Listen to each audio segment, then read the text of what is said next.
That's it. I'm sick of studying. I don't understand agreements. I'm only trying to memorize the rules. Me too. I wish we could just snap our fingers and know it. It's worth a try. Are you serious? That's crazy. It was your idea. Just do it with me. Uno, dos, tres! Have no fear, agreement girl is here. Whoa! Cool! Are you serious? So, what's the problem, girl? Well, we have the English final exam tomorrow. I understand everything about these stupid agreement rules. What? Agreements aren't stupid. Why, they're everything. When I was a little girl, I felt so little and unused and unimportant. I felt like an interjection. I was shy, but I was observant, and I noticed all of my friends terrible, absolutely terrible subject, verb, and pronoun antecedent contradictions. Why, it made me... Listen, girl, the final exam is tomorrow, and we have exactly 1 hour, 32 minutes, and 5 seconds from Freckle till I have to go home. We are not ready.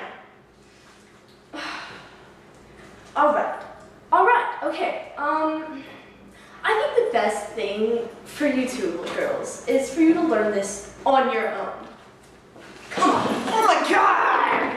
Please, I'm gonna take you somewhere very far. Why? What? Where are we even going? Where is this? No! Oh my God! Where did she go? What's that? What the heck? This is ridiculous. She doesn't even go here and then she just leaves? Oh, it's from her. Sorry I left you. I'm late for tea. This is Furball McGee, my former college roommate. I want you to spill your guts out to him about all the rules of agreement. You know more than you think. You know what? Now that is the thing that is ridiculous. I know exactly the amount of things that I think, because the things that I think and the things that I know are right in the same section. Therefore, they're best friends. Or worst enemies. Either way, they know each other. Okay. Well, there are 10 rules for subject-verb agreement. Are you serious? We're doing this? She's crazy. We don't have to do this. We should just go back to studying. The number 1 rule is easiest. It's like a base rule. The number 1 rule applies to all correct sentences, but most sentences have another rule that applies to them. Only sentences that don't have another rule that applies to them are considered number 1 rule sentences. It also says that the verb has to agree with the subject is in number. Exactly, that's what subject-verb agreement is. Now you do one. Fine. Well, I like the and rule, I guess. Like, Julie and Sophie go back downstairs to study. Julie is singular and Sophie is singular, but together, joined by and, they're plural, which is the reason why you say are going instead of is going. The or rule is a lot like the and rule, except it's the opposite, like Julie or Sophie has to talk to Furball McGee.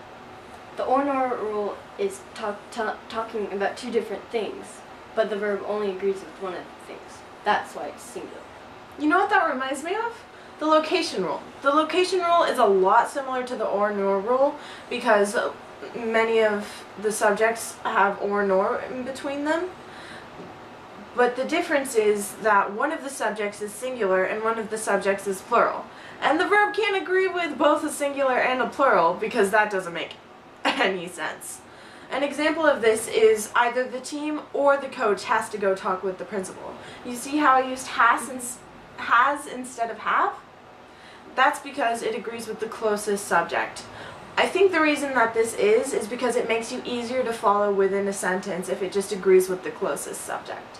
Since we're talking about amounts, the amount rule is when the subject is a countable thing, such as when we're talking about a price, like $29.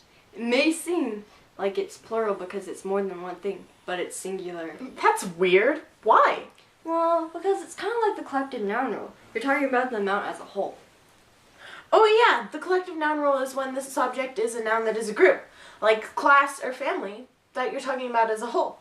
Like the class left the room. Then class is singular because you're talking about it as a whole. When you talk about the group in parts, like some of the class leaves the room, then it's plural because you're talking about more than one part.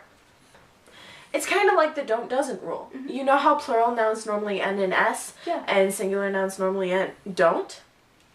Well, doesn't is kind of like that, but it's the opposite. You know how does ends in S, but doesn't is singular, and do does not end in S, but don't is plural. Mm-hmm.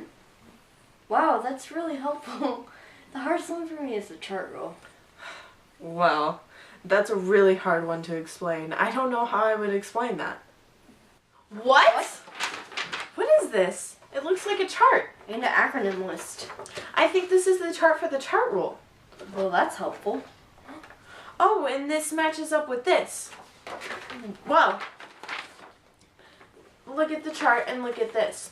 The singular nouns are each, either, neither, one, and no one, which is every eligible newbie ought to notice.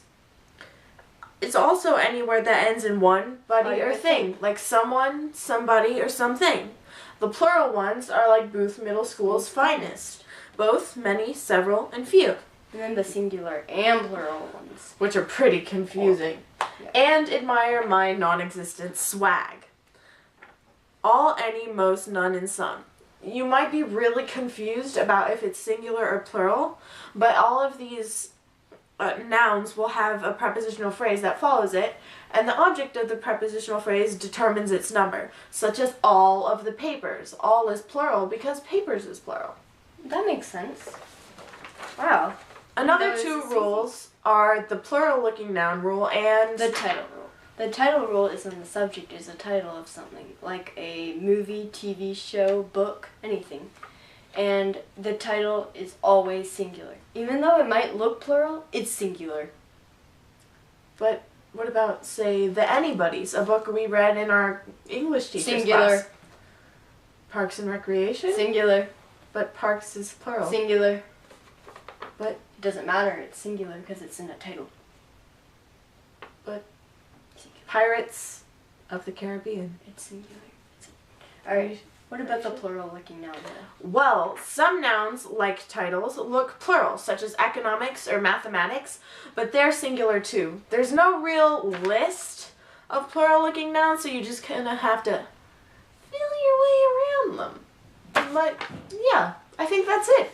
Wow, she really did help us. Woo, we're finally done with subject-verb agreement. But we can't forget pronoun antecedent agreement. All I remember from that is that it's just like subject-verb agreement, except the pronouns have to agree with the antecedent in gender along with number. But what even is gender? Well, there are 3 genders.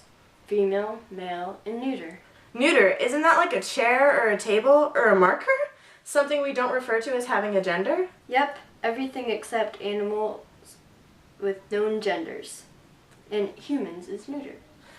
And the only rule with pronoun antecedent besides the subject-verb agreement rules is the I don't know rule, right? Except you remove the don't doesn't rule. Yes, it says that when you don't know the gender of the subject, use his or her, or their. We were locked in? Freedom!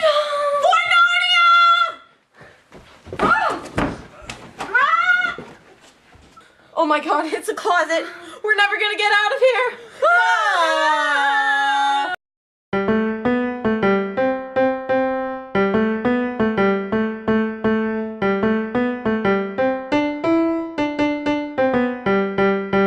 Have no fear! Whoa! Agreement girl is here. Are you